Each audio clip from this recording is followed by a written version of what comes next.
Seven-time Formula One world champion Lewis Hamilton never expected his routine charity visit to Stevenage Meadows Care Home would change his life. But when he spots Gerald Winters, the man who first recognized his racing talent as a child, sitting, alone in a wheelchair, forgotten by the racing world and struggling after a stroke, everything changes. Coach Winters? It's Lewis Hamilton. The elderly man looks up, confusion crossing his weathered face as he struggles to connect this world-famous athlete with the 8-year-old boy he once coached at Rye House Kart Circuit. What follows is a journey of rediscovery, reconciliation, and repayment of debts long forgotten. As Lewis reconnects with his first mentor, he uncovers the sacrifices Gerald made for countless young racers, including turning down a fortune to coach exclusively for a wealthy family just months before discovering Lewis. Now Lewis has the chance to honor the man who changed his life and ensure Gerald's legacy continues for generations of young racers to come. Lewis Hamilton pulled his sleek electric Mercedes into the parking lot of Stevenage Meadows Care Home, adjusting his simple black cap lower over his eyes.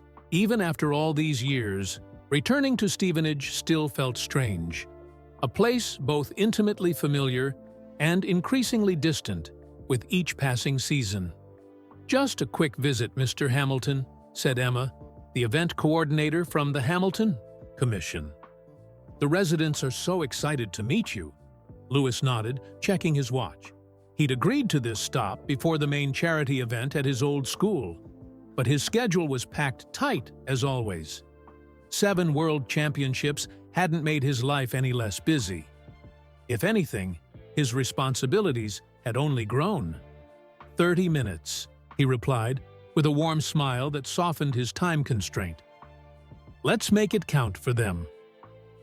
The care home was modest but well-maintained, with hanging flower baskets decorating the entrance. A small group of staff waited at the door, trying to contain their excitement while maintaining professional composure. "Mr. Hamilton, we can't thank you enough for making time for us today." The administrator, Mrs. Patel, greeted him with a firm handshake. "Many of our residents have lived in Stevenage their whole lives. They've followed your career from the beginning." Lewis followed her through carpeted hallways, decorated with residents' artwork and local photographs. The smell of institutional cooking and cleaning products hung in the air, not unpleasant, but unmistakable. "We've gathered everyone in the community room," Mrs. Patel explained. "Well, everyone who's able. Some residents will meet you afterward in their rooms, if you have time." Lewis had done countless meet and greets over his career. From children fighting serious illnesses to royalty and world leaders, he'd perfected the art of being present and engaged, no matter how brief the interaction. These visits to care homes always reminded him of his grandfather, Davidson, and the stories he used to tell Lewis about growing up in Grenada. The community room burst into applause as Lewis entered. About 30 residents sat in chairs arranged in a semicircle, some with walkers positioned in front of them, others in wheelchairs. Their faces lit up at the sight of the hometown hero. Lewis spent the next 20 minutes shaking hands, signing autographs on everything from racing magazines to medication boxes, and posing for photos. He knelt beside wheelchairs to be at eye level with residents, listening to stories about how they remembered him as Anthony's boy, racing go-karts. "My grandson has every one of your model cars," one woman told him proudly. "Even that awful McLaren with the yellow helmet." Lewis laughed. "That was 2008, my first championship. Can't call that awful, Mrs. Jenkins, Margaret Jenkins. And it was awful compared to those beautiful silver Mercedes, dear." As the scheduled time wound down, Lewis made his way around the room's perimeter, looking at the photos on the walls, community garden projects, holiday celebrations, and birthday parties. That's when he saw him. In the far corner of the room, partly hidden by a large potted plant, sat an elderly man in a wheelchair. Unlike the others, he hadn't joined the semicircle. He stared out the window, seemingly uninterested in the commotion. Something about his profile caught Louis's attention. Thin, with wisps of white hair and glasses that slid down his nose, the man's hands rested motionless on a blanket covering his legs. But it was the angle of his head, the way he held his shoulders, that struck a chord in Louis's memory. "Who's that?" Louis asked Mrs. Patel quietly, nodding toward the corner. "Oh, that's Mr. Winters, Gerald Winters. He doesn't participate much in group activities anymore. Had a stroke 5 years ago. Doesn't talk much these days." Gerald Winters.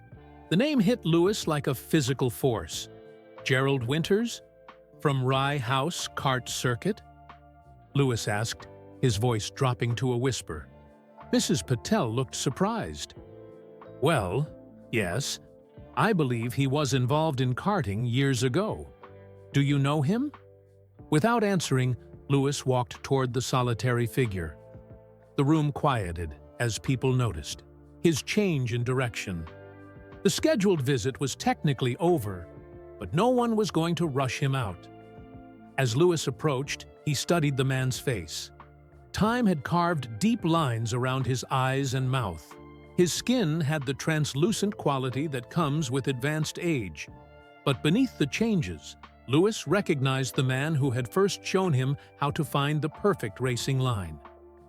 "Mr. Winters," Louis said softly, kneeling beside the wheelchair. "Foot." Old man turned slowly from the window, blinking at Louis with cloudy eyes. "Yes?" His voice was raspy, uncertain. "It's Louis.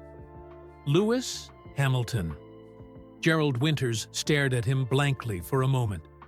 Then his eyebrows drew together in confusion. "Anthony's boy? Little Louis?" Louis smiled, something tightening in his chest. "Yes, sir, Anthony's boy." Gerald squinted, leaning forward slightly. "They said some racing driver was visiting today. That's you now?" "That's me now," Louis confirmed gently. "Thanks in part to you, Coach Winters." The old man's eyes widened slightly. "Coach? Been a long time since anyone called me that." Louis was aware of the room watching them, of Emma checking her watch, of the schedule slipping away. None of it mattered. "You taught me at Rye House. I was 8. You told my dad I had something special." Gerald's weathered hand moved slightly on the blanket. "All my kids had something special." "You remember?" Louis asked, hope rising in his voice. A shadow crossed Gerald's face, frustration mingling with something that might have been shame. "Some days I remember everything. Some days—" He gestured vaguely with one hand. "It comes and goes now." Louis gently placed his hand on Gerald's arm. "That's okay. I remember. You used to stand at the hairpin turn with your stopwatch and clipboard. You wore a blue jacket with patches on the elbows, even in summer." Gerald's eyes brightened momentarily. The elbow patches. My father's jacket. A faint smile crossed his lips. "You were fearless in the rain. Fearless and smooth." Something in Louis's chest unwound at those words. He hadn't realized he'd been holding his breath. "Mr. Hamilton." Emma's gentle voice came from behind him. "We really should be going." "Understand," Gerald said with a small nod. "Busy man now." Louis stood but didn't step away. "I'd like to come back, Mr. Winters. Tomorrow, if that's all right. We could talk more." Gerald looked up at him, genuine surprise on his face. "You want to talk to an old has-been like me?" Louis felt the cameras from the care home staff capturing the moment. Knew this interaction would probably end up on social media within hours. He didn't care. "I'd like to talk to the man who taught me how to race," he said simply. As Lewis finally turned to leave, Mrs. Patel walked beside him toward the exit. "I had no idea Mr. Winters was connected to your career," she said. "He never mentions his past. Most of our staff didn't even know he was involved in racing." Lewis glanced back at the solitary figure once again staring out the window. "How long has he been here?" he asked. "About 5 years, since his stroke. He has no family nearby. His room is quite plain. No pictures, no memorabilia." Lewis stopped at the care home entrance, looking back down the hallway as if he could still see Gerald in his wheelchair. "I'll be back tomorrow," he said firmly. "Clear my schedule for the afternoon." Emma began to protest, but Lewis held up his hand. "Some things are more important than publicity events," he said. Then, more quietly, almost to himself, "Some debts can't be left unpaid."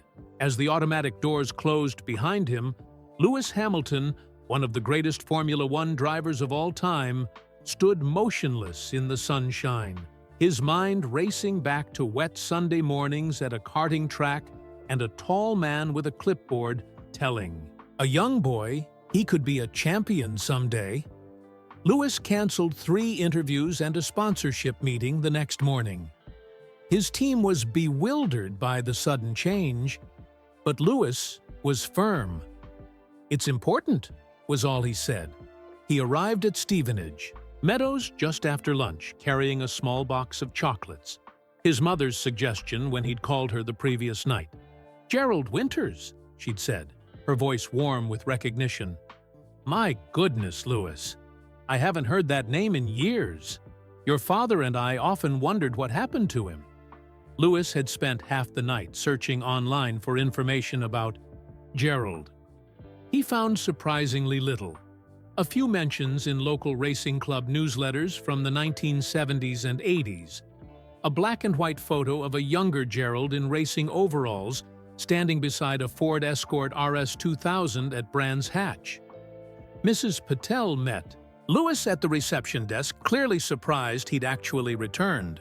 "Mr. Winters is having a good day today," she said, leading him through the corridors.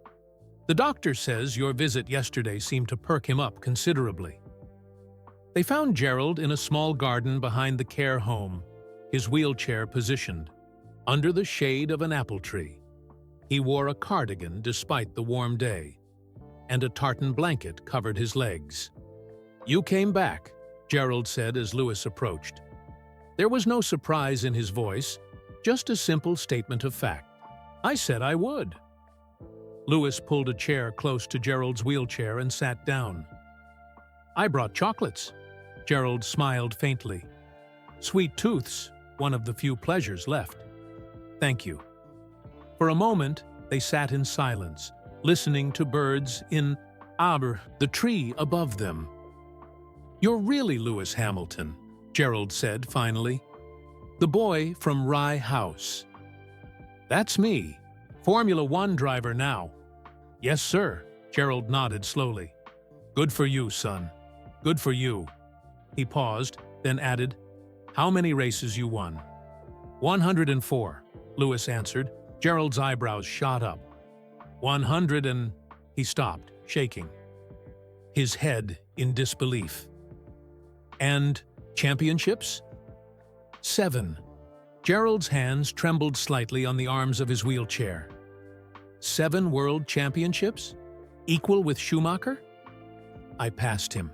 But I've had a lot of help along the way, starting with you." Gerald looked away, his expression clouding. "I don't remember as much as I should.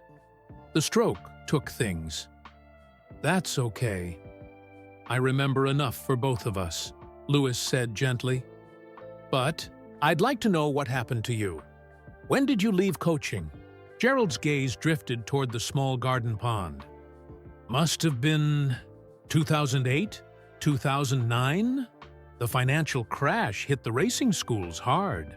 Parents couldn't afford the fees. Tracks started closing down." Lewis did the math.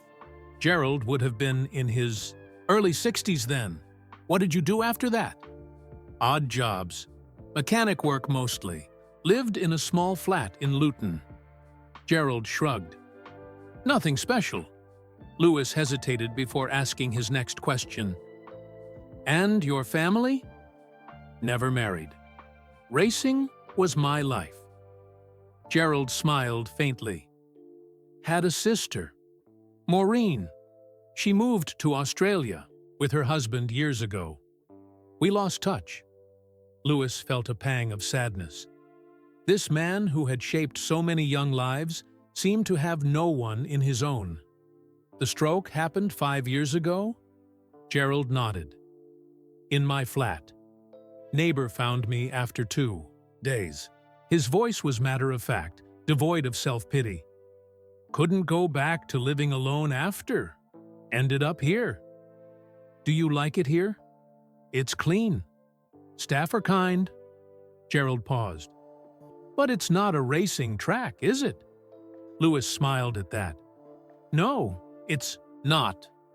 Tell me about your championships, Gerald said, changing the subject. All 7 of them. As Lewis began to talk, he noticed Gerald straightening in his chair, his eyes becoming more focused. This was the Gerald he remembered.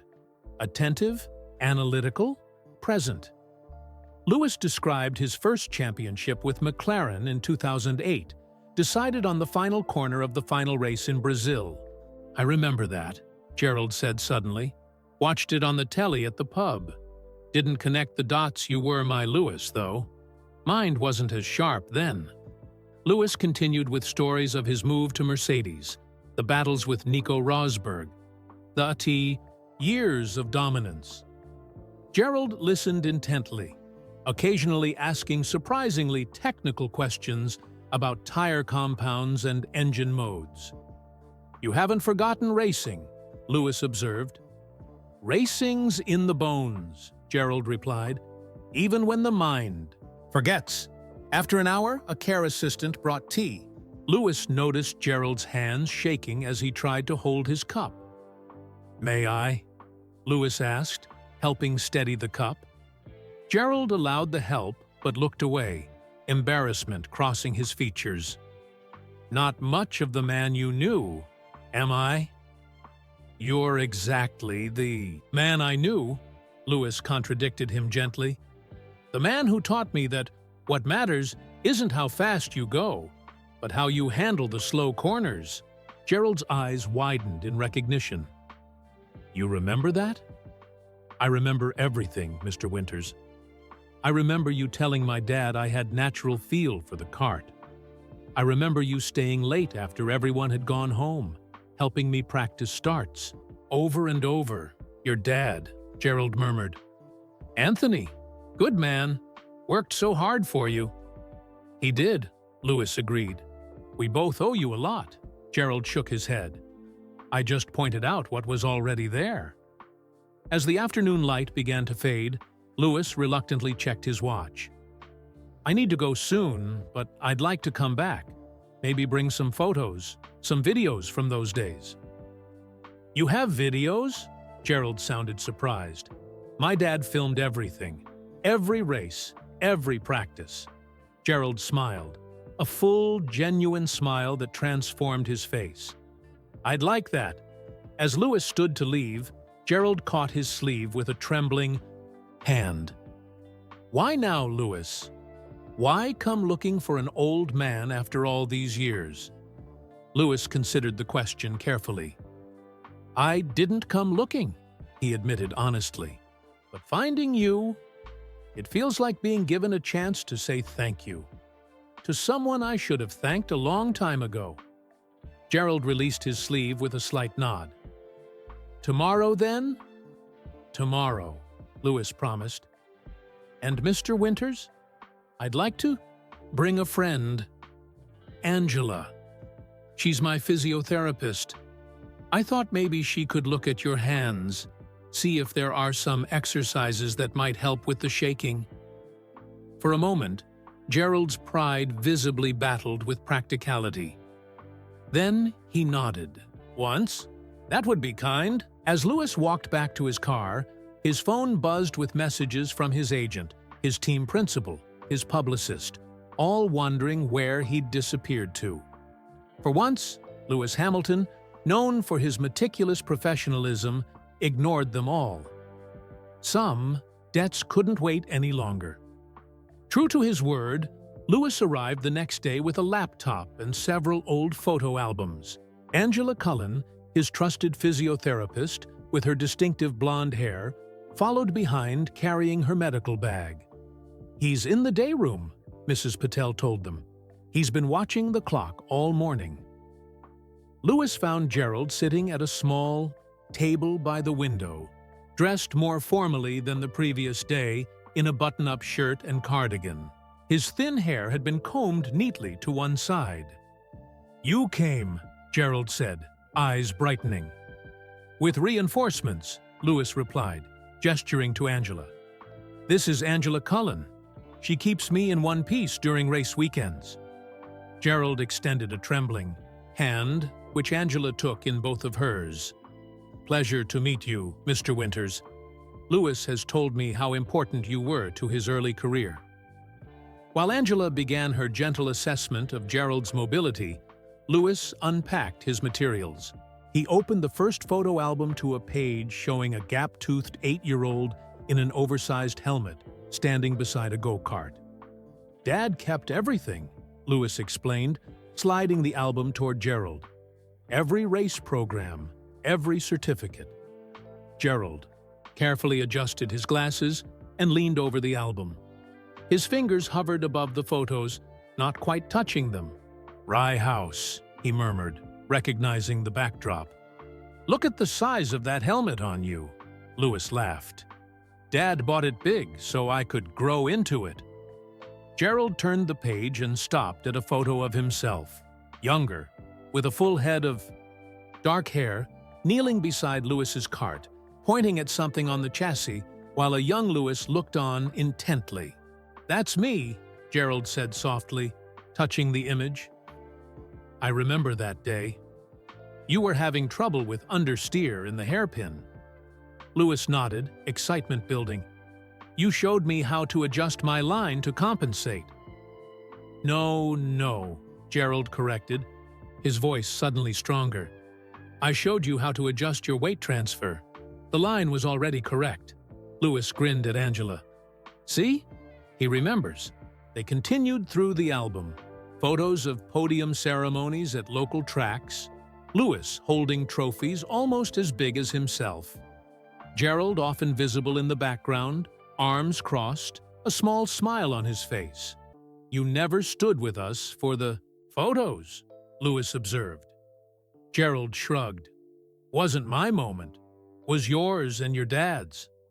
After they'd gone through the albums, Lewis opened his laptop.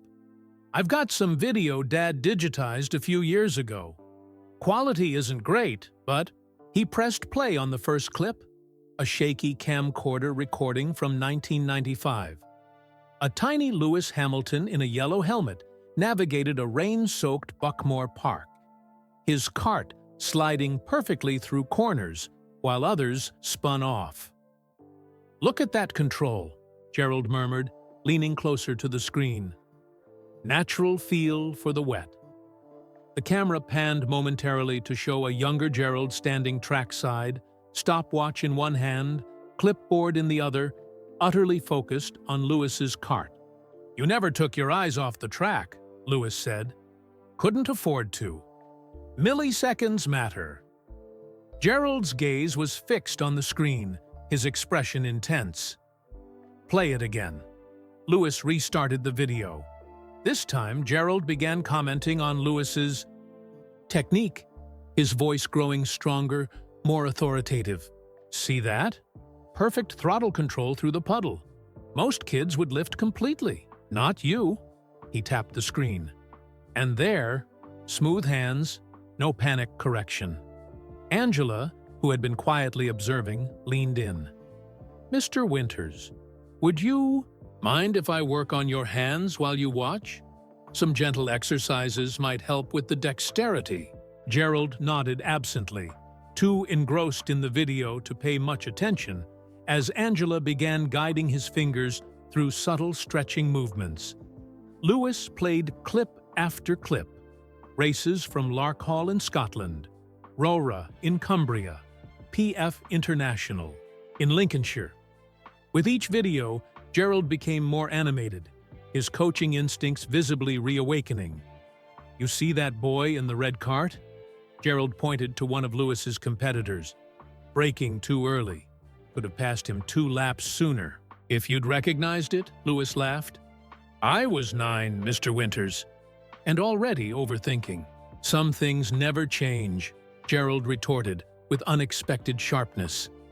The comment was so familiar, so exactly like the Gerald of his childhood, that Lewis fell silent, suddenly emotional. Gerald noticed the shift. "What is it?" "Just..." Lewis struggled to find the words. "I'd forgotten how much you saw, how much you taught me." The final video Lewis played showed a disappointing race at Buckmore Park. Young Lewis had crashed out while leading, a rare mistake that had cost him valuable championship points. The camera captured a dejected Lewis sitting alone by the trailer afterward, helmet still on, shoulders slumped. Then Gerald appeared in the frame, crouching down to eye level. The audio was muffled, but his words became clear as Anthony zoomed. The camera closer. "Champions aren't made when they win," on-screen Gerald was saying. "Cars, they're made when they decide to get back up after losing." The present-day Gerald stared at the screen, then at Lewis. "Did you get back up?" Lewis nodded, his throat tight. "Every time. Just like you taught me." A comfortable silence fell between them, filled with shared understanding. "My turn now," Gerald said suddenly, gesturing to the laptop. "Show me your Formula One races. Show me what that little boy in the yellow helmet grew up to do." Lewis pulled up highlights from his first F1 win in Canada, 2007. As they watched, he noticed Gerald's hands had stopped shaking quite so badly. Angela caught his eye and gave a subtle nod of approval. "You still trail brake into the slow corners," Gerald observed, pointing at Lewis's McLaren dancing through the Montreal chicane. "Just like I showed you at Rye House. Some lessons stick with you forever," Lewis replied softly. Gerald turned from the screen to look directly at Lewis, his eyes suddenly sharp and clear. "Why didn't you come find me before now?" The question caught Lewis off guard. I don't know. Life got busy. Formula One takes everything you have." Gerald nodded, accepting the answer without judgment. "We all make choices about what matters most." "I've made some wrong ones," Lewis admitted. Gerald's weathered hand found Lewis's wrist, gripping it with surprising strength. "But you're making a right one now?" As they continued watching race footage, Mrs. Patel approached quietly. "Dinner will be served soon, Mr. Winters." Lewis checked his watch, startled to find they'd spent over 3 hours together. "We should go, but I'll come back tomorrow if that's okay." Gerald nodded, his eyes still fixed on the screen where Lewis's car was taking the checkered flag. "Bring more videos," he said. "I have 20 years of catching up to do." As they packed, "Up to leave," Angela whispered to Lewis. "His grip strength is improving just from being engaged. The mind-body connection is powerful." Lewis watched as Gerald wheeled himself toward the dining room, his posture noticeably straighter than when they'd arrived. Some flames never truly went out. They just needed someone to tend them again. Lewis's visits to Stevenage Meadows became a daily routine. His team had initially been bewildered by his sudden unavailability, but as the story of his reunion with Gerald leaked to a few racing journalists, they understood. Even Toto Wolff, his team principal at Mercedes, called to express his support. "Family comes in many forms, Lewis," Toto had said. "Take the time you need." On this 4th day, Lewis arrived to find Gerald in the garden with another resident, an elderly woman who beamed when Lewis approached. "Mr. Hamilton, this is Doris," Gerald introduced them. "She doesn't believe I taught you how to race." Lewis shook her hand warmly. "He absolutely did, Doris. Best coach I ever had." Doris blushed and excused herself, clearly thrilled by the encounter. Lewis took her vacated seat. "You're becoming quite popular around here," Lewis observed. Gerald snorted. "Amazing what knowing a celebrity will do for your social standing." They shared a comfortable laugh, the awkwardness of their initial reunion now replaced by genuine ease. "I brought something different today," Lewis said, pulling out a manila folder. "I asked my dad to find these." Inside were old financial records, receipts for entry fees, equipment purchases, and travel expenses from Lewis's karting days. Gerald looked confused. "Why bring these?" Lewis selected one receipt in particular, a payment to Rye House Kart Club, dated April 1995. "Dad found this going through his records. Look at the signature." Gerald squinted at the paper. There, on the bottom line, was his own name. "You reduced our track fees," Lewis said quietly. "Dad said you did this several times when money was tight. You told him it was a talented driver discount." Gerald shifted uncomfortably. "It was nothing. It wasn't nothing to us. Dad was working. 3 jobs then." Gerald stared at the distant trees. "Anthony is a proud man. Wouldn't take charity. So I never called it that." Lewis pulled out more papers, receipts for parts at reduced rates, entry fees mysteriously discounted. "Why did you do it?" Lewis asked softly. Gerald was silent for a long moment before answering. "Talent shouldn't be wasted because of money." His voice had a hard edge now. "I saw too many brilliant kids walk away because they couldn't afford to compete." "Did you do this for other drivers too?" Gerald nodded slowly. "A few. The ones who had something special." "That must have cost you." "Not as much as it would have cost me to watch talent go to waste." Gerald looked directly at Lewis. "I lived simply. Teaching was never about the money." Lewis realized with sudden clarity what this meant. "Those discounts, they came from your own pocket, didn't they?" Gerald shrugged, uncomfortable with the direct question. "Racing is expensive. Always has been. But you weren't rich. Rich enough to help where it mattered." Gerald gestured to the financial records. "Why bring all this up now?" Lewis folded his hands, choosing his words carefully.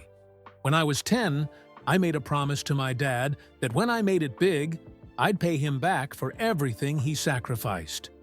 And I did." Gerald nodded approvingly.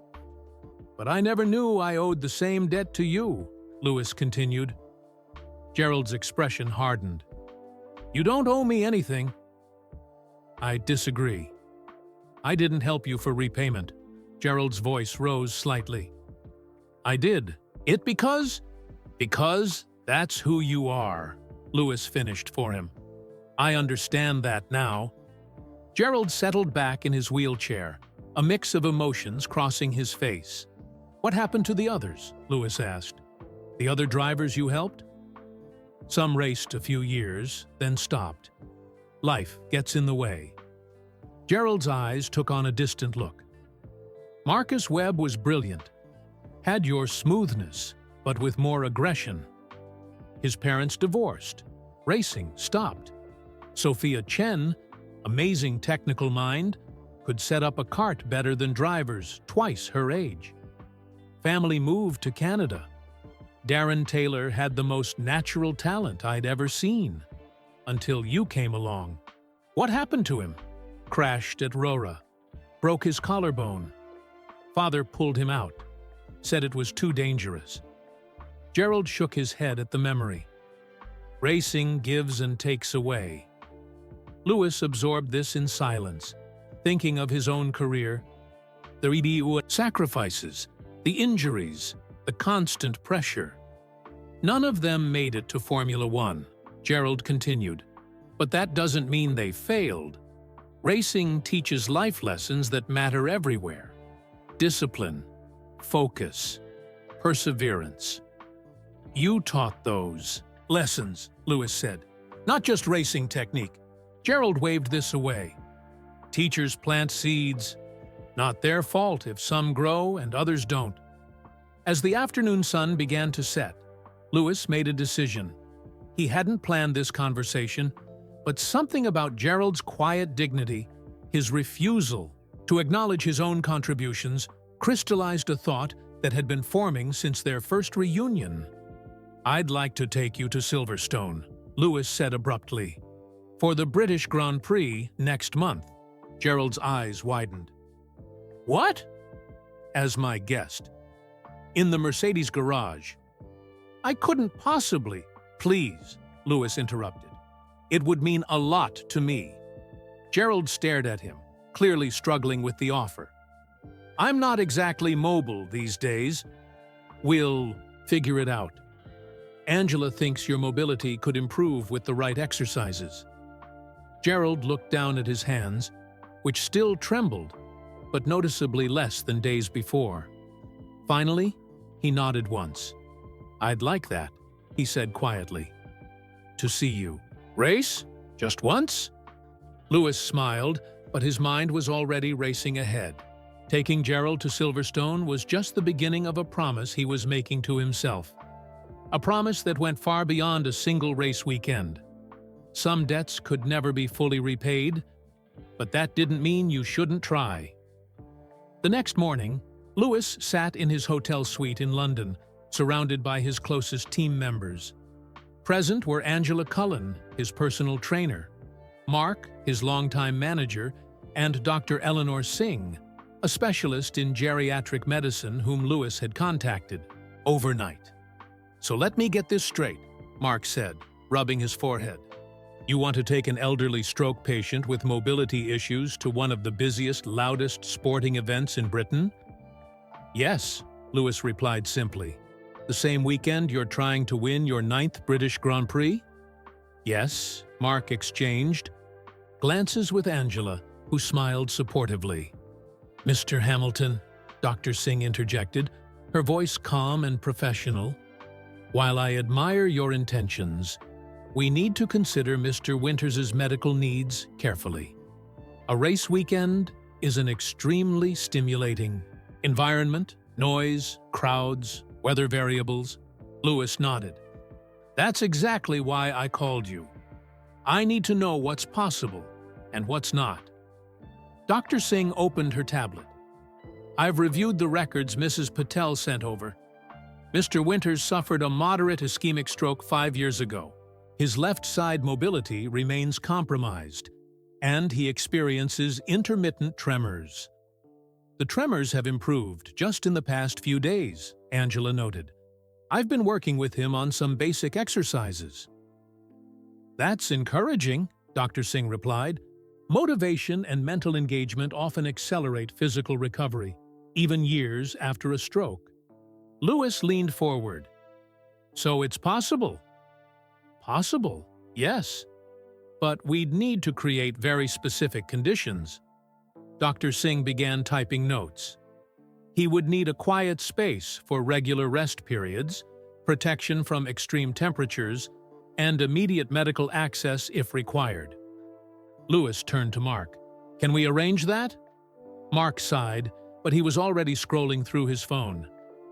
"I'll talk to the Mercedes hospitality team. We might be able to convert one of the meeting rooms into a private rest area." "The garage will be too loud," Angela pointed out. "Even with ear protection." "What about one of the executive suites?" Lewis suggested. "He could watch from there when the noise is too much." Mark nodded reluctantly. "I'll see what's available." "And we'd need a medical professional present at all times," Dr. Singh added. "Someone familiar with his condition and needs." "Could you be that person?" Lewis asked directly. Dr. Singh looked surprised. Me? I'll cover whatever it costs. Your time, equipment, everything. The doctor considered this. I would need to meet Mr. Winters first, assess him personally. Today, Lewis said decisively. We'll go today. As Mark began making calls, Lewis stepped onto the balcony of his suite, looking out over the London skyline. His phone buzzed with a message from Toto Wolff. Heard about your old coach. Whatever you need, just ask. Lewis smiled slightly. For all its cutthroat reputation, the Formula One community could show remarkable heart when it mattered. That afternoon, the group arrived at Stevenage Meadows. Mrs. Patel was clearly overwhelmed by the sudden influx of professionals, but managed to maintain her composure. Mr. Winters is having physical therapy at the moment, she explained. He's been quite determined since your visits began. They found Gerald in a small rehabilitation room, working with the care home's therapist. Sweat beaded on his forehead as he gripped parallel bars, taking careful steps. He looked up as they entered, momentarily losing his concentration. Steady, the therapist cautioned, supporting his arm. What's all this? Gerald asked, eyeing the new faces with suspicion. Lewis stepped forward. Gerald, these are some people helping me with our Silverstone plan. Dr. Singh is a specialist who'd like to talk with you about making the trip comfortable. Gerald's eyes narrowed. Don't need a committee to go to a race. Dr. Singh approached, with a warm smile. Mr. Winters, Lewis tells me you were quite the racing driver yourself once. Touring cars. Nothing special, Gerald replied gruffly, but Lewis noted how he straightened slightly at the acknowledgement. May I join your therapy session? I'd like to see how you're doing. Over the next hour, Dr. Singh observed Gerald's mobility, asked questions about his medication, and discussed his typical daily routine. Lewis watched as Gerald initially resisted the attention, but gradually opened up as Dr. Singh showed genuine interest in his racing stories. You drove at Brands Hatch in the 70s? She asked. My father was a huge motorsport fan. He probably watched you race. Gerald's expression softened. The Grand Prix circuit or the Indy? He always talked about the Grand Prix circuit. Trickier. More technical. Gerald demonstrated a racing line with his hands, the tremor noticeably reduced when he was focused on the memory. After the assessment, the adults gathered in Mrs. Patel's office while Gerald rested. Medically speaking, this is possible, Dr. Singh concluded. But we need to be realistic about limitations. 3 full days at a racetrack would be too much. I recommend Friday practice and Sunday race only, with Saturday as a rest day. Lewis nodded. We can arrange that. He'll need wheelchair access for longer distances, though I encourage short walks when possible. Regular rest periods, proper hydration, and a consistent medication schedule are essential. Mark was taking notes. I've spoken with Mercedes. They can modify one of their hospitality suites, and they'll provide a medical team on standby. I'd like to continue his physical preparation, Angela added. With your approval, Dr. Singh, daily sessions to build his stamina. Excellent idea, the doctor agreed.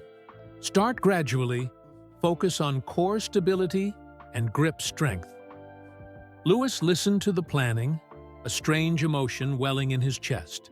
It had been less than a week since he'd recognized Gerald in that care home, yet here was a team of professionals rallying around an elderly former racing coach. One more thing, Lewis said as the meeting concluded. I don't want this in the media. No press, no social posts. Gerald deserves privacy. Mark looked skeptical. Lewis, you're bringing him to one of the most photographed sporting events in Britain. People will notice. Then they notice. But we don't make it a story. As they prepared to leave, Lewis stopped by Gerald's room.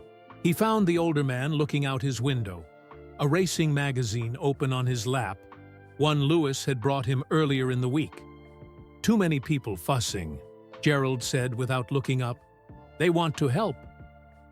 "Because of who you are." Lewis sat on the edge of the bed. "No, because of who you are." Gerald finally turned from the window. "I haven't done anything special." "You've done more than you know," Lewis replied quietly. "For me and for others." For a moment, Gerald seemed about to argue, but then his expression changed. "When I was coaching, I always told kids to accept help when it's offered. Proud drivers, crash drivers." Lewis smiled. "Sounds familiar." "Good. About time you listened." Gerald tapped the racing magazine. "Now tell me about this DRS thing. Seems like cheating to me."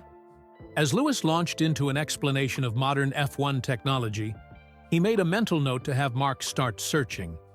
For Marcus Webb, Sophia Chen, and Darren Taylor, the other drivers Gerald had mentioned.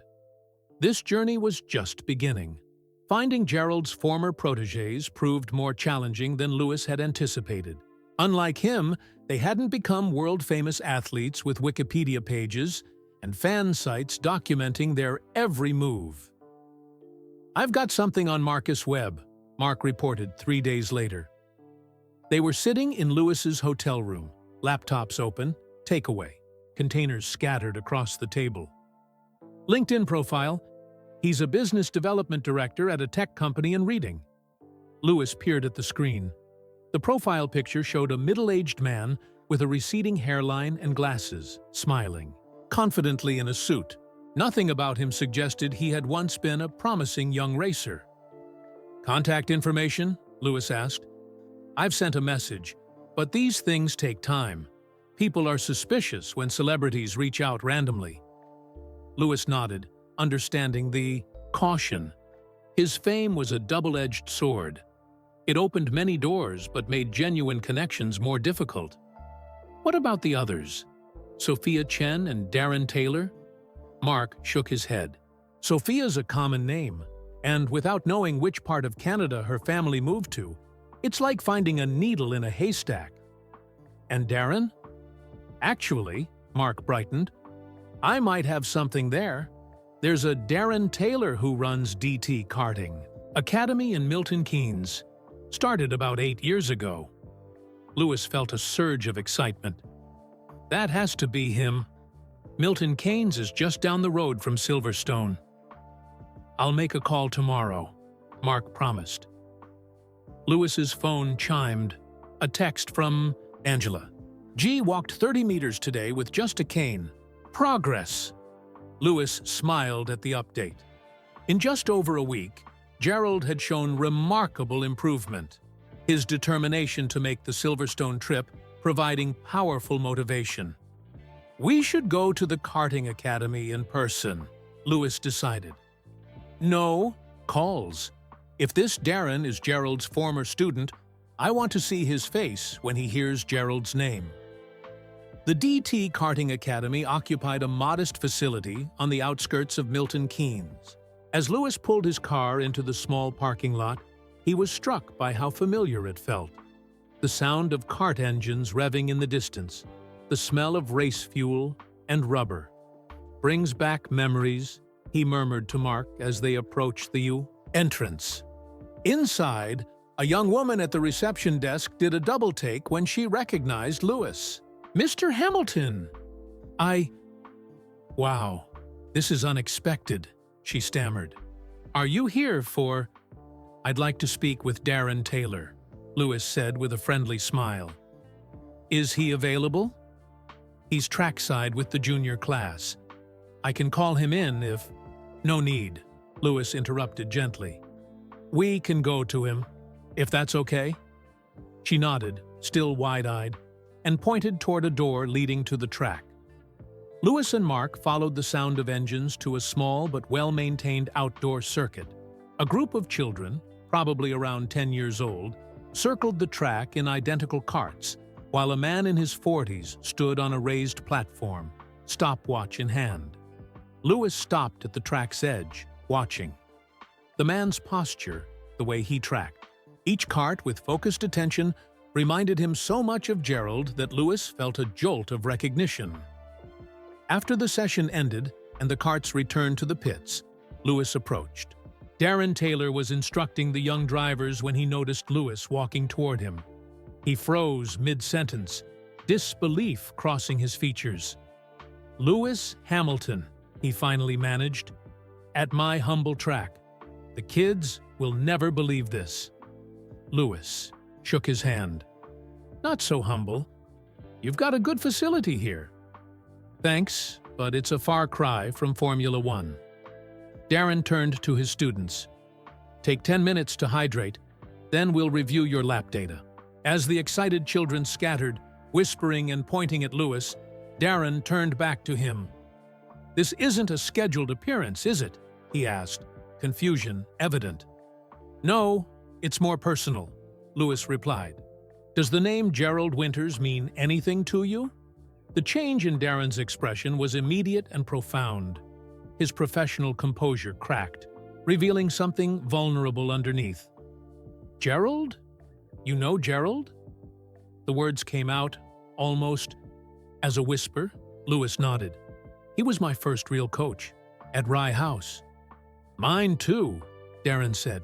"At Buckmore Park, originally." He glanced around, as if suddenly remembering where they were. Is Gerald okay?" Lewis gave him a brief overview of finding Gerald at the care home, his stroke, and their reconnection. With each detail, Darren's expression grew more troubled.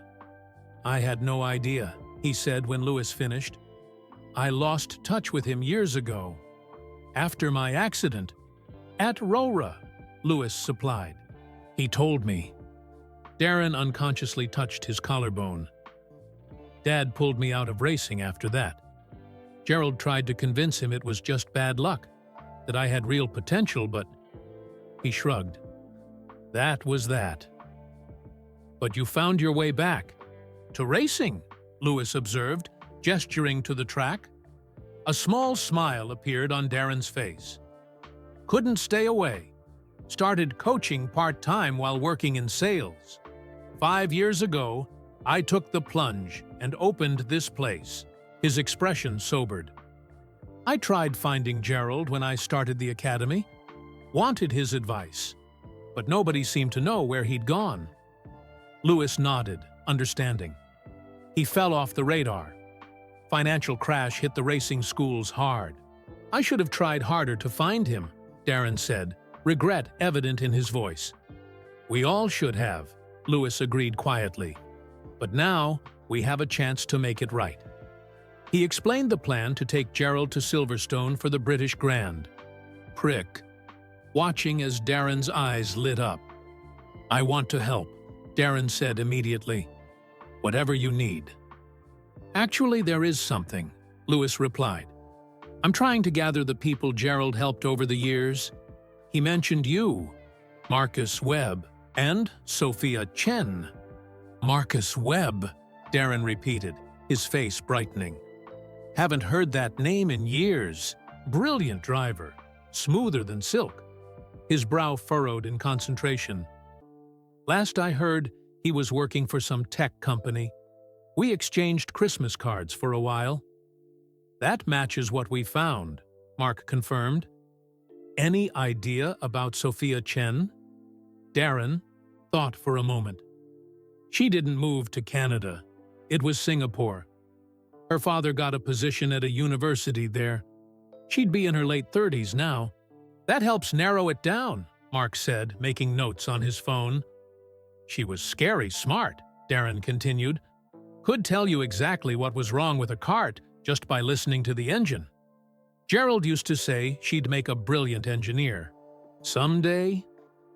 As they talked, Lewis noticed a wall of photos behind the reception desk. Among them was a faded picture of a teenage Darren receiving a trophy, and beside him, unmistakably, stood Gerald. Younger, full-haired, but with the same intense expression Lewis remembered. "Is that him?" Lewis asked, pointing. Darren nodded, his expression softening.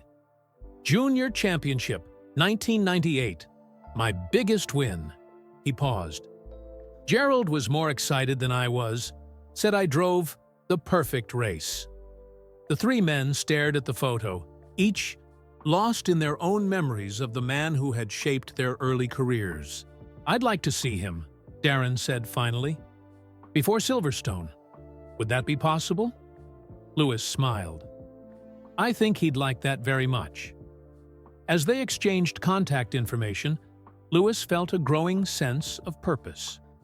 What had begun as a chance reunion was expanding into something larger, a reconnection not just between himself and Gerald, but among all those whose lives the old coach had touched. "One more thing," Lewis said as they prepared to leave. "We're keeping this quiet. No social media, no press. This isn't about publicity." Darren nodded solemnly. "Understood. This is about family." As they drove away from the karting academy, Lewis realized that's exactly what it was becoming. A family reunion of sorts, gathering the scattered members of Gerald's racing legacy. The pieces were falling into place. The morning meeting with Dr. Patel, Gerald's primary physician at Stevenage Meadows, wasn't going as smoothly as Lewis had hoped. "Mr. Hamilton, I appreciate your enthusiasm. I have serious concerns about Mr. Winters attending such a high-stress event," Dr. Patel said, tapping his pen against Gerald's medical chart. "His heart condition alone presents significant risks." Lewis glanced at Dr. Singh, who had joined them for the consultation. Her expression remained professionally neutral. "I understand your concerns," Lewis replied, "but Gerald's physical and mental health has improved dramatically in just 2 weeks. Angela reports his mobility is better. His tremors are reducing. Short-term improvements don't negate underlying conditions," Dr. Patel interrupted. "Mr. Winters suffered a major stroke. He has hypertension, atrial fibrillation, and mobility limitations. A Formula One race is hardly the controlled environment of a care home." Lewis felt a flash of frustration, but kept his voice calm. "That's exactly why we've brought in specialists like Dr. Singh and created a comprehensive care plan." Dr. Singh leaned forward. "Dr. Patel, I've reviewed Mr. Winters' complete medical history. While your concerns are valid, I believe with proper precautions, this trip could be managed safely." Dr. Patel frowned. "And if he has another stroke at the track? Or a cardiac event from the excitement?" "We'll have a full medical team on standby," Dr. Singh countered. "Mercedes has arranged a private medical suite with emergency equipment. I'll be with him personally throughout the weekend." "And what about the noise? The crowds? The potential for extreme weather?" Dr. Patel persisted. Lewis understood the doctor was simply doing his job, protecting his patient. But he also knew what this opportunity meant to Gerald. "May I suggest something?" Dr. Singh said, her tone conciliatory. "What if we prepare Mr. Winters with a series of graduated outings? Start with short trips to build his stamina and assess his tolerance for different environments." Dr. Patel considered this.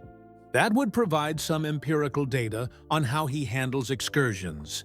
And," Dr. Singh continued, "we could implement a specialized physical therapy regimen focused specifically on the challenges he might face at Silverstone." Lewis watched the interaction with growing hope. Dr. Singh was building a bridge between caution and possibility. "I'd want to see evidence of his ability to handle at least a 4-hour outing before considering approval," Dr. Patel stipulated. "That's reasonable," Dr. Singh agreed. "We can document his vital signs before, during, and after each practice outing." As the doctors continued discussing technical details, Lewis slipped out to find Gerald. He was in the garden with Darren Taylor, who had been visiting daily since their reconnection a week ago. "How's it going in there?" Gerald asked, nodding toward the building. Lewis smiled. "Dr. Singh is working her magic." "Doctors," Gerald muttered. always telling you what you can't do." Darren laughed. "Some things never change. Remember when the track doctor at Brands Hatch tried to pull you from that race after you cracked your ribs?" Gerald grinned. "Told him I'd cracked worse falling off my bicycle as a kid. And then won the race," Darren added, shaking his head in admiration. Lewis sat down beside them. "Dr. Patel is concerned about your heart condition and the stress of the race weekend." Gerald waved dismissively. "My heart's fine. Been beating. For 78 years, hasn't missed a day yet." "Still," Lewis said gently, "Dr. Singh thinks it would be good to prepare with some shorter outings first. Build up your stamina." Gerald's expression sobered. "Makes sense. A driver doesn't jump straight into a race without testing." "Exactly," Lewis agreed, relieved by his understanding. "We start small, learn the track, then push for the fast lap." The door to the care home opened and the doctors emerged. Dr. Patel's expression was still reserved, but less adamant. "Mr. Winters," he said, approaching the group, "we've developed a conditional plan that might make this Silverstone visit possible." Gerald straightened in his wheelchair. "I'm listening." Dr. Patel outlined the proposed preparation. 3 weeks of targeted physical therapy, graduated outings to test Gerald's tolerance for different environments, and careful monitoring of his cardiac response to excitement and stress. "If at any point your condition deteriorates or you show signs of excessive strain, we reassess," Dr. Patel concluded firmly. Gerald nodded. "Fair enough." "And, Mr. Hamilton," Dr. Patel turned to Lewis, "this will require significant resources and personnel." "Whatever it takes," Lewis replied without hesitation.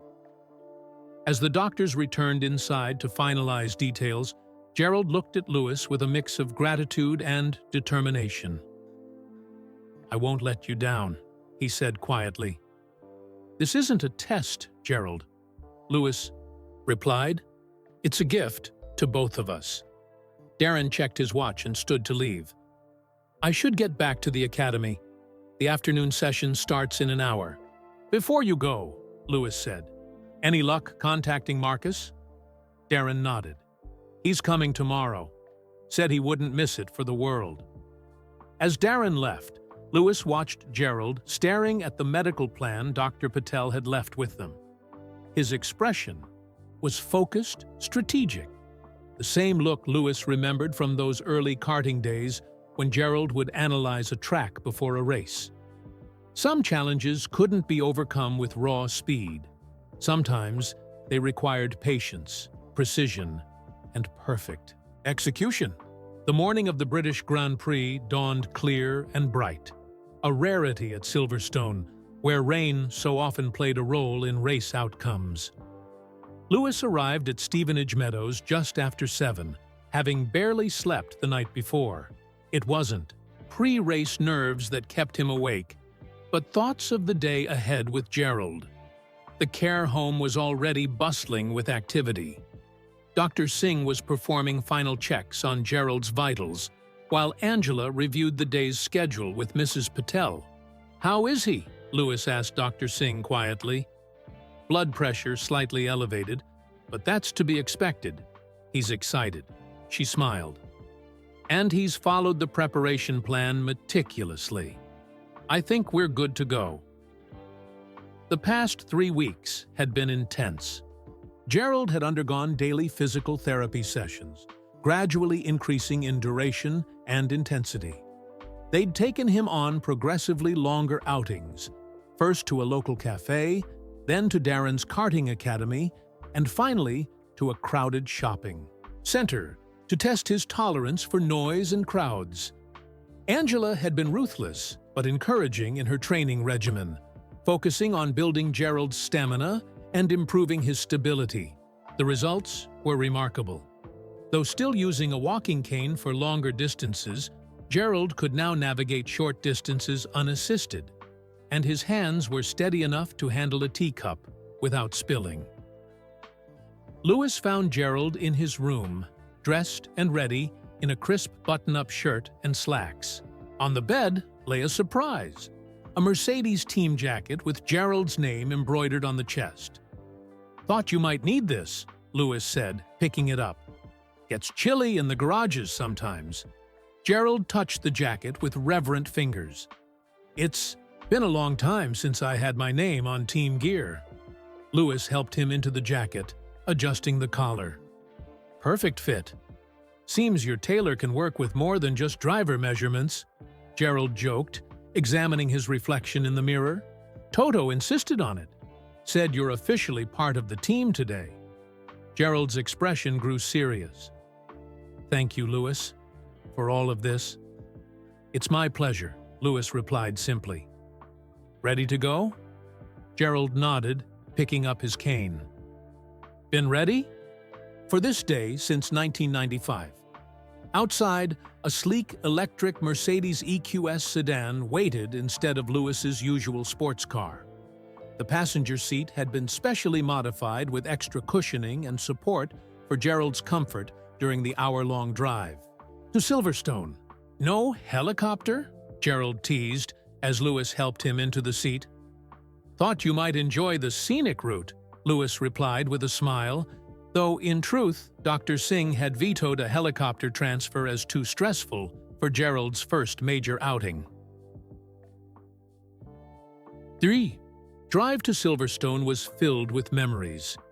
As they passed familiar landmarks, Gerald pointed out places where he'd coached young drivers or raced himself decades earlier. "That junction used to be a roundabout," he noted as they passed through a small town. "Spun my escort there once, driving home after a late practice. Nearly gave the local constable a heart attack." As they approached the circuit, the landscape changed. Temporary signs directed traffic, and in the distance, the distinctive Silverstone wing building rose above the surrounding countryside. Gerald fell silent as they drew closer, his eyes fixed on the growing spectacle. Lewis glanced over, concerned. "All right?" Gerald nodded, emotion evident in his face. "Just never thought I'd see this place again." Lewis understood. For a racing person, Silverstone wasn't just a circuit. It was hallowed ground. They bypassed the main entrance, heading instead for the competitor's access gate. Security recognized Lewis immediately, waving them through with respectful nods. As they parked in the restricted paddock area, Lewis could see Gerald taking it all in. The team transporters, the bustling personnel, the extraordinary infrastructure of a modern Formula One weekend. "Bit different from your day?" Lewis asked. Gerald shook his head in wonder. "We used to change tires in the open paddock. Now you've got spacecraft for garages." As Gerald carefully exited the car, leaning on his cane, Lewis noticed several team members pausing in their work, watching with curious expressions. News of Gerald's visit had been kept quiet, but in the F1 paddock, very little remained secret for long. "Lewis!" a familiar voice called out. Toto Wolff, Mercedes team principal, strode toward them, hand outstretched. "And you must be Mr. Winters." Gerald straightened as best he could, accepting Toto's handshake. "Just Gerald, please." "Toto, welcome to Mercedes." The tall Austrian gestured toward the garage. "We've been looking forward to having you with us." As they walked slowly toward the team area, Lewis matching his pace to Gerald's careful steps, several other team principals emerged from their garages. Christian Horner from Red Bull, Frederic Vasseur from Ferrari, all coming to introduce themselves to Gerald. "Word gets around," Toto murmured to Lewis. "Good news travels fast," Lewis replied, watching Gerald engage with the team bosses, his initial nervousness giving way to animated conversation as they discussed the evolution of the sport. Inside the Mercedes garage, a special area had been prepared. A comfortable chair with a perfect view of the monitors, positioned so Gerald could see both the technical operations and the track activity. The team members approached one by one, introducing themselves, treating Gerald with the respect usually reserved for F1 legends. "Mr. Winters," a young race engineer said, extending his hand, "Lewis told us you have an incredible eye for racing lines. Would you mind looking at some of our corner analysis later?" Gerald's expression was one of surprise and pleasure. "I'd be honored." As the morning progressed, Gerald watched qualifying preparations with rapt attention. Lewis found himself repeatedly glancing over, drawing comfort and motivation from his former coach's presence. "You should be focusing on your preparation," Gerald admonished when he caught Lewis looking his way again. "I am," Lewis replied with a smile. "This is part of it." When it was time for Lewis to change into his race suit, he left Gerald in the capable hands of Angela and Dr. Singh. When he returned, he found them joined by 3 more visitors, Darren Taylor, Marcus Webb, and a woman Lewis recognized from photos as Sophia Chen, who had flown in from Singapore just for this reunion. "Your other students arrived," Lewis said to Gerald, whose face had lit up at the sight of his former protégés gathered around him. "All my kids in one place," Gerald said, his voice thick with emotion. "Never thought I'd see the day." As Lewis prepared to head out for qualifying, Gerald beckoned him closer. "Remember," he said quietly, his coaching instinct resurfacing, "Silverstone is all about commitment. Trust the downforce in the high-speed sections. It'll stick if you believe it. Will." Lewis nodded, suddenly feeling like that 8-year-old boy again, absorbing every word of Gerald's wisdom.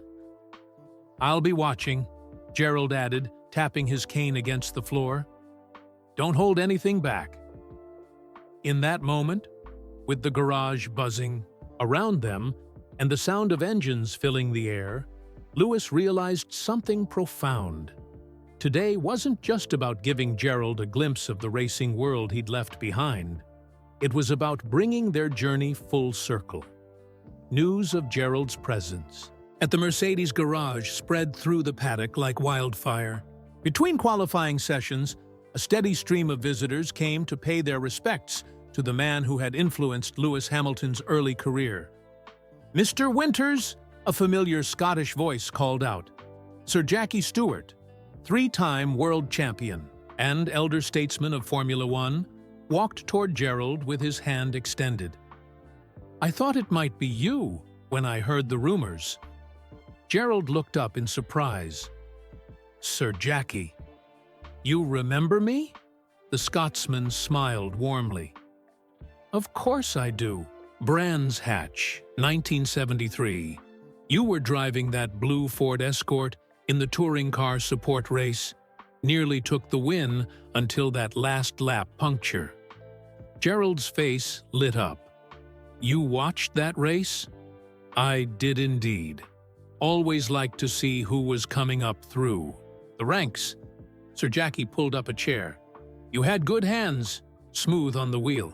As they fell into conversation about racing in the 1970s, Lewis watched from across the garage, where he was debriefing with his engineers after securing pole position for tomorrow's race.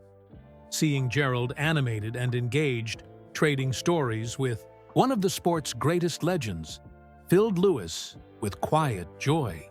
"He's having the time of his life," Sophia Chen observed, joining Lewis. In the week since her arrival from Singapore, she had quickly reconnected with her former coach, bringing photos of her own career as a motorsport engineer with an Asian Le Mans Series team. "I think we all are," Lewis replied. "Thank you for coming all this way." Sophia smiled. "When Darren called, there was no question. Gerald changed the trajectory of my life." "Mine too," Lewis agreed. Before long, more current drivers began stopping by. Sebastian Vettel arrived first, introducing himself to Gerald with genuine respect. "Lewis tells me you're the reason he's so annoyingly fast in the rain," Vettel joked, making Gerald chuckle. "Can't take credit for his natural talent," Gerald demurred. "Just helped him refine it a bit." Fernando Alonso and Jenson Button soon joined them, creating an impromptu gathering of world champions around Gerald's chair. What began as courtesy visits extended into deep conversations about racing philosophy, driving techniques, and the evolution of the sport. In our day, Gerald was saying, you felt the car through the seat of your pants. No computers, no data. You had to develop a connection with the machine. It's still true today, Alonso insisted. All the telemetry in the world can't replace what a driver feels in the car. Lewis watched as Gerald held court, his medical challenges momentarily forgotten as he engaged with racing royalty. Dr. Singh caught Lewis's eye and gave a subtle thumbs up. Gerald's vitals remained stable, despite the excitement. A Mercedes press officer approached Lewis cautiously. Lewis, Sky Sports has gotten wind of Mr. Winters being here. They're requesting a brief interview. With both of you. Lewis's protective instinct kicked in. I don't want to put him under pressure. It's okay, Gerald called over, having overheard. I'd like to do it. Lewis hesitated. Are you sure? We can keep this private. Gerald's expression was determined.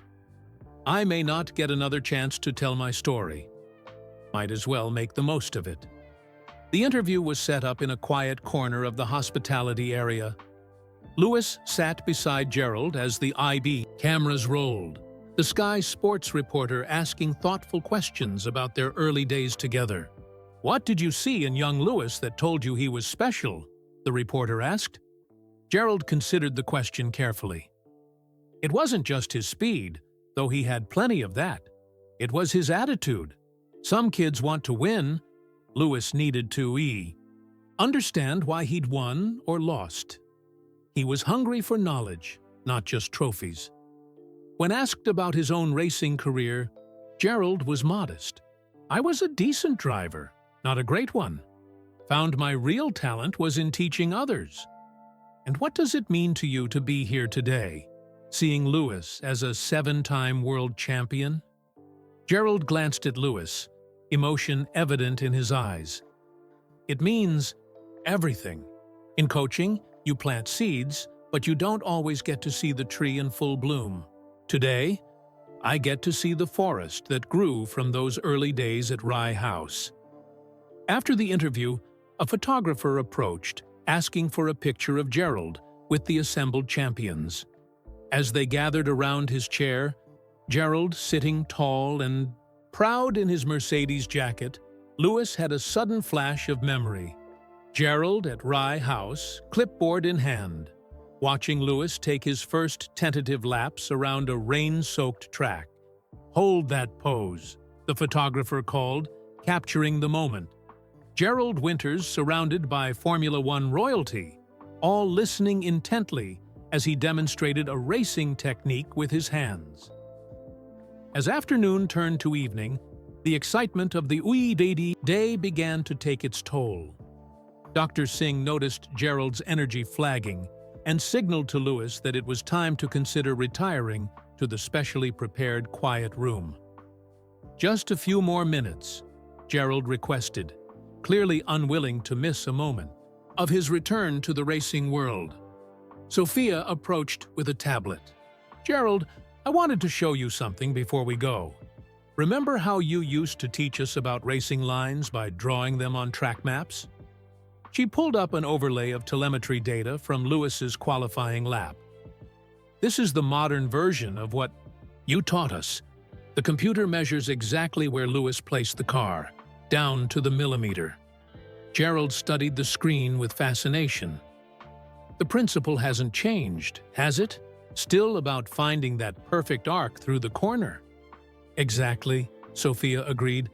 Different tools, same fundamentals. As they prepared to leave the track for the day, the Mercedes team presented Gerald with a special gift, a framed photo of Lewis's first F1 win, signed by every current Mercedes team member, with a handwritten note. To the coach who started it all. Gerald held the frame carefully, running his fingers over the signatures. Too many people to thank, he said quietly. No, Lewis corrected him.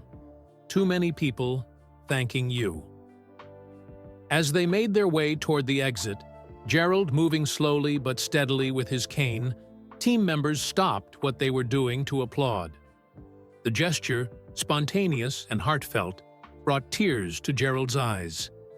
In the car heading back to the hotel where they would all stay the night, Gerald sat quietly, processing the day's events. Overwhelmed? Lewis asked gently. Gerald nodded, in the best possible way. After a pause, he added, "For years, I thought I'd been forgotten, that everything I'd done had faded away." "You were never forgotten," Lewis assured him. "Not by any of us." Beyond the car windows, the Silverstone circuit receded into the distance, a place where legends were made and sometimes rediscovered. The morning of race day brought perfect weather, clear skies with just enough cloud cover to keep temperatures comfortable. Lewis arrived early at the circuit, his mind already in race mode despite the emotional whirlwind of the weekend. "How's Gerald this morning?" he asked Angela as they walked toward the paddock. "Slept well. Vitals are stable. Dr. Singh says he's good to go, though she recommends shorter periods in the garage today with regular rest breaks." Lewis nodded. "The private suite is ready whenever he needs it." As they approached the Mercedes motorhome, Lewis spotted Mark in deep conversation with Toto Wolff and Bradley Lord, the team's communications director. They looked up as Lewis approached, their expressions a mixture of excitement and uncertainty. "What's going on?" Lewis asked. Mark exchanged glances with Toto before answering. "Remember that idea you mentioned last week? About creating something more permanent in Gerald's honor." "The foundation?" Lewis had discussed the concept privately with Mark, a charitable organization to support young drivers from disadvantaged backgrounds named after Gerald. "We've been working on it," Mark confirmed. "And there's significant interest from sponsors after yesterday's Sky interview with Gerald. They're offering substantial backing." Lewis felt a surge of excitement. "How substantial?" "Initial commitments of around $4 million, Toto interjected, with more likely to follow if announced publicly. Lewis was momentarily speechless. He'd planned to fund the foundation himself initially, with a personal contribution of $2 million. "The question," Bradley added, "is whether you want to announce it today. The pre-race press conference would be the perfect platform, with global coverage." Lewis hesitated. "I need to talk to Gerald first. This should be his decision." He found Gerald in the quiet suite, already dressed in his Mercedes team gear, looking refreshed despite the previous day's excitement. "Big day," Gerald greeted him. "Feeling good about the race?" "Actually," Lewis said, sitting beside him, "I wanted to talk to you about something else first." He outlined the foundation concept, a program that would identify talented young drivers from diverse and disadvantaged backgrounds, providing them with equipment, coaching, and a structured pathway toward professional racing. "And you want to name this after me?" Gerald asked, his voice betraying his surprise. "The Gerald Winters Karting Foundation," Lewis confirmed. "It would honor your work and continue your legacy of making motorsport more accessible." Gerald stared out the window for a long moment. "Why me, Lewis? You could name it after yourself. Your name would attract more attention, more funding." "Because it was your vision first," Lewis replied simply. "You were helping kids like me decades before diversity in motorsport became a talking point. You saw talent where others saw only financial barriers." Gerald's eyes glistened. "And you want to announce this today?" "Only if you're comfortable with it." There would be attention, cameras. A slow smile spread across Gerald's face. "Well, I'm already wearing the team gear. Might as well make the most of it." The pre-race press conference was packed with journalists from around the world. Lewis sat at the central table, flanked by team representatives and Gerald, who looked remarkably composed despite the sea of cameras facing them.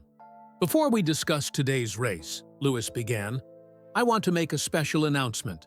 The room fell silent as Lewis revealed the creation of the Gerald Winters Karting Foundation, explaining its mission and introducing the man who had inspired it.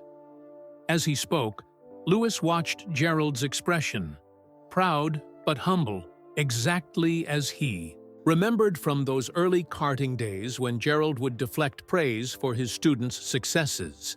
"I am personally committing $2 million to launch the foundation," Lewis continued, "and I'm delighted to announce that several key partners have already pledged additional support, bringing our initial funding to over $6 million. The figure was higher than the one Mark had mentioned earlier. Additional sponsors had come forward in the hours before the press conference. When it was Gerald's turn to speak, he gripped the edge of the table, steadying himself as he leaned toward the microphone. "Motorsport has always been presented as an exclusive world," he began, his voice gaining strength with each word.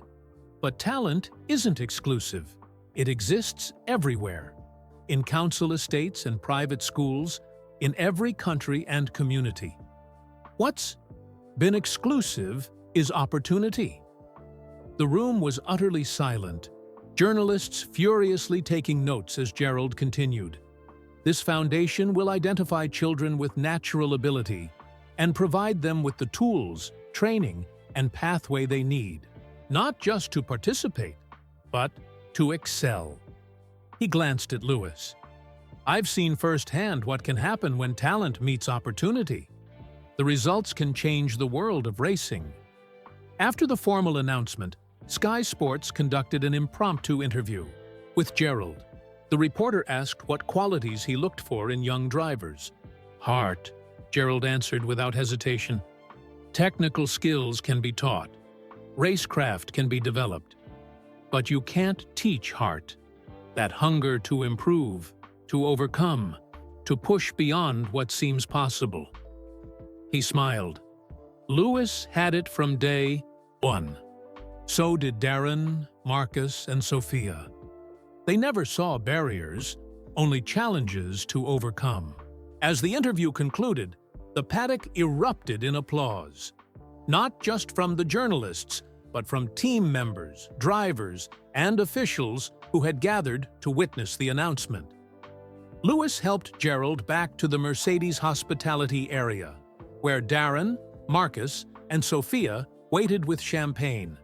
"To the Gerald Winters Karting Foundation," Darren toasted, raising his glass. "And to its namesake," Lewis added. Gerald looked around at his former students, now successful adults brought together again by their shared history. "I never expected any of this," he said quietly. "I just wanted to help kids race." "You did much more than that," Sophia told him. "You showed us we belonged in this world." As the others chatted excitedly about the foundation's potential, Lewis noticed Gerald gazing out toward the track, where the grid was being prepared for the race. "Penny for your thoughts?" Lewis asked, joining him. Gerald smiled. "Just thinking about all those rainy Sundays at Rye House. How far we've come." "How far you've taken us," Lewis corrected gently. The pre-race activities were beginning. Lewis would need to start his preparation rituals soon, the methodical process that centered him before every Grand Prix. "Any last advice before I go?" Lewis asked, half joking. Gerald turned to face him fully, his expression suddenly serious. "Just one thing," he said, his voice dropping to the quiet, intense tone Lewis remembered from childhood. "Drive like that 8-year-old boy with nothing to lose and everything to prove." The words resonated deeply, cutting through Lewis's pre-race nerves and connecting him to the pure joy of his earliest racing days. Some advice, like some debts, transcended time. Lewis's race preparation ritual was sacred, a carefully choreographed sequence that helped him achieve the perfect mental state before climbing into the car. Yet today, he made one significant change. Just before heading to the grid, He stopped by the quiet room where Gerald waited with Dr. Singh. "Thought you might want to give me a final check before I head out," Lewis said, his race suit on but helmet still in hand. Gerald's eyes brightened.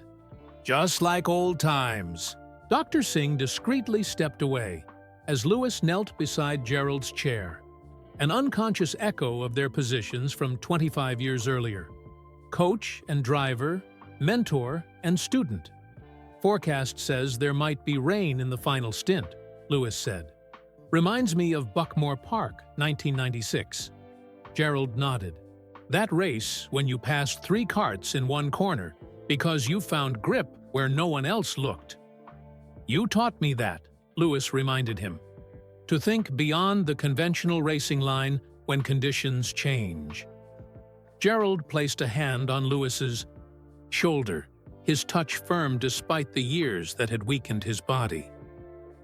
"Listen to me, Lewis," he said, voice dropping to a near whisper. "Drive like that 8-year-old boy with nothing to lose and everything to prove." The words sent a shiver through Lewis. Not just advice, but a reconnection to his purest racing instincts. Before championships and contracts, before fame and fortune. When it was just him, a cart, and the intoxicating challenge of being faster than anyone else. "I will," Lewis promised, rising to his feet. As he turned to leave, Gerald added, "And Lewis, whatever happens today, you've already won the most important race." Lewis carried those words with him to the grid, through the national anthem, and into the cockpit of his Mercedes. The race began in dry conditions, Lewis converting his pole position into an early lead. But Formula One is rarely straightforward, especially at Silverstone. By lap 20, dark clouds loomed over the circuit. In the Mercedes garage, Gerald watched intently as the team's strategists debated when to call Lewis in for wet tires. The first, raindrops began to fall at Stowe Corner, light but enough to make the track treacherous. "He'll stay out," Gerald predicted, watching Lewis's sector times. The Mercedes strategist turned to him in surprise. "You think so? It's getting slippery out there." "Lewis knows how to read changing grip levels better than anyone," Gerald explained.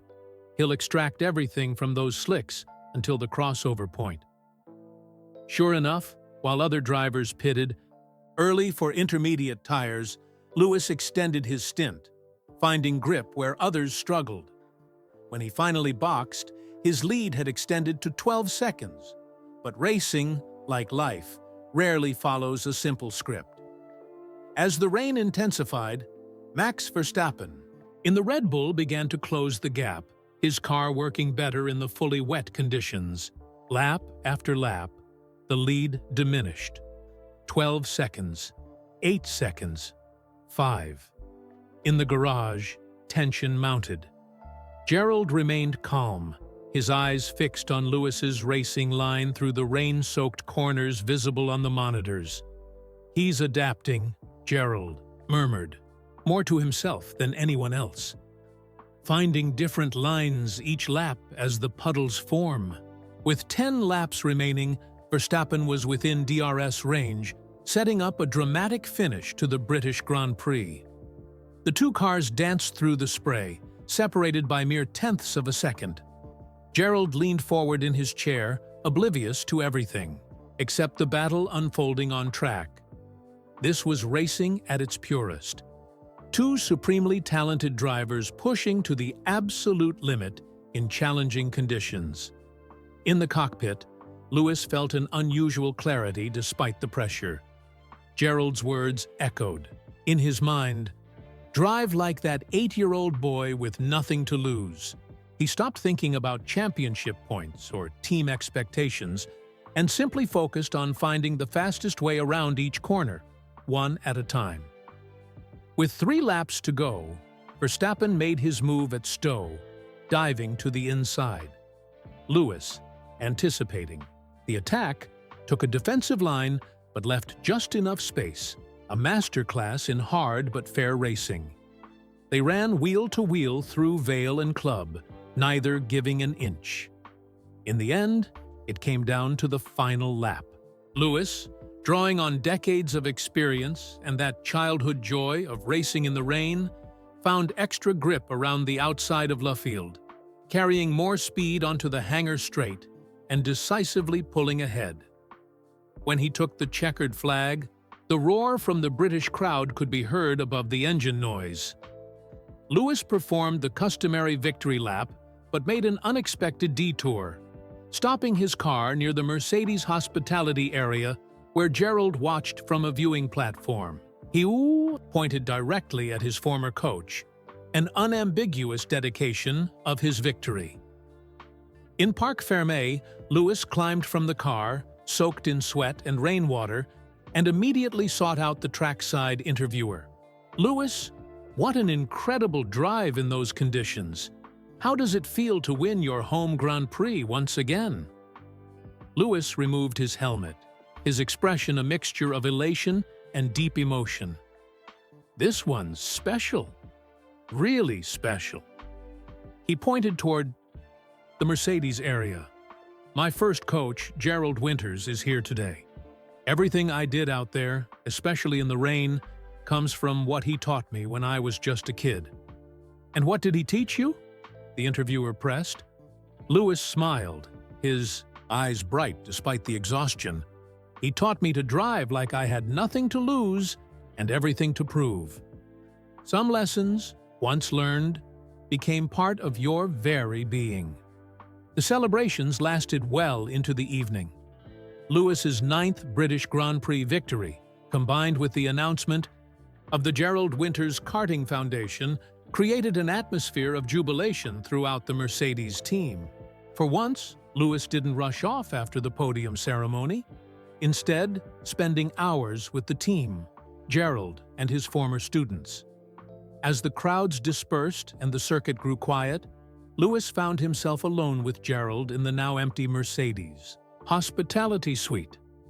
The others had gone ahead to prepare for the journey back to Stevenage Meadows, giving mentor and protege a moment of privacy. "You drove brilliantly today," Gerald said, his voice tired but content. "Those last 10 laps were masterful." "Had a good teacher," Lewis replied, settling into the chair opposite Gerald's. "Speaking of which, there's something I've been meaning to ask you." Gerald raised an eyebrow questioningly. "Why did you stop coaching?" "Really?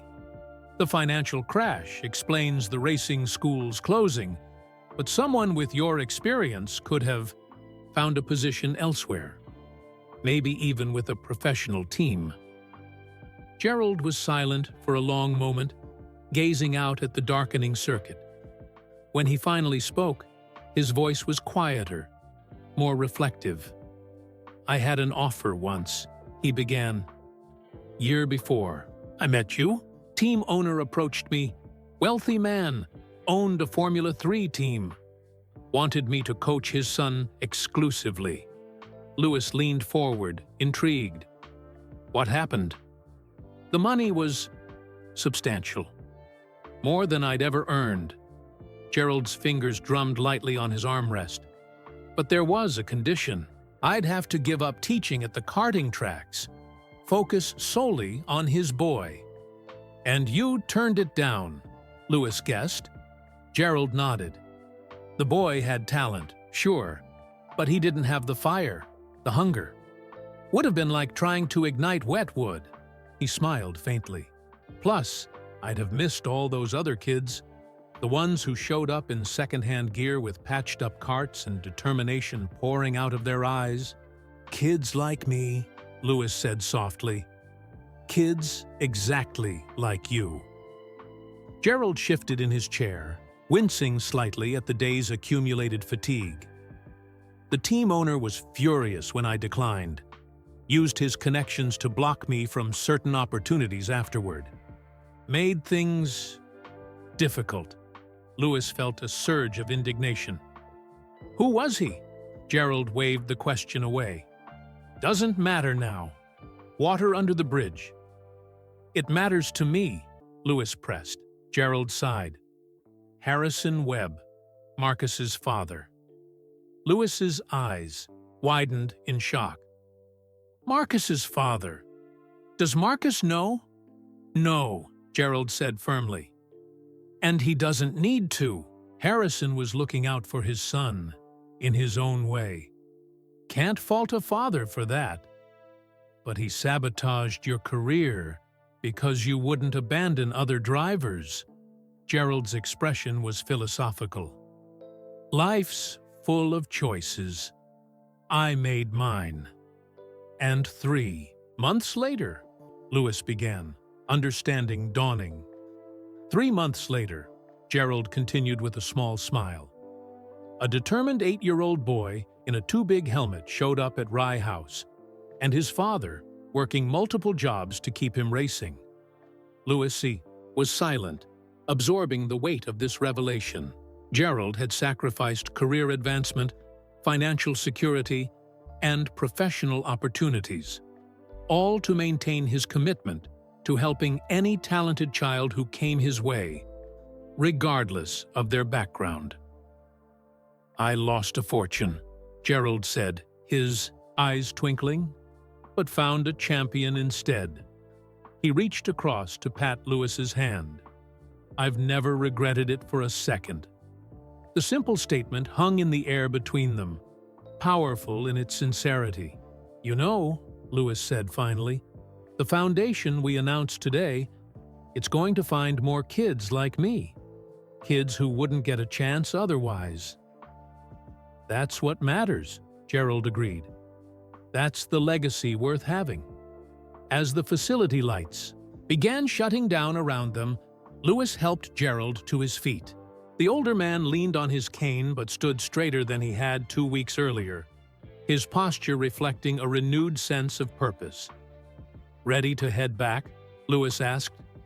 Gerald took one last look around the now shadowy circuit.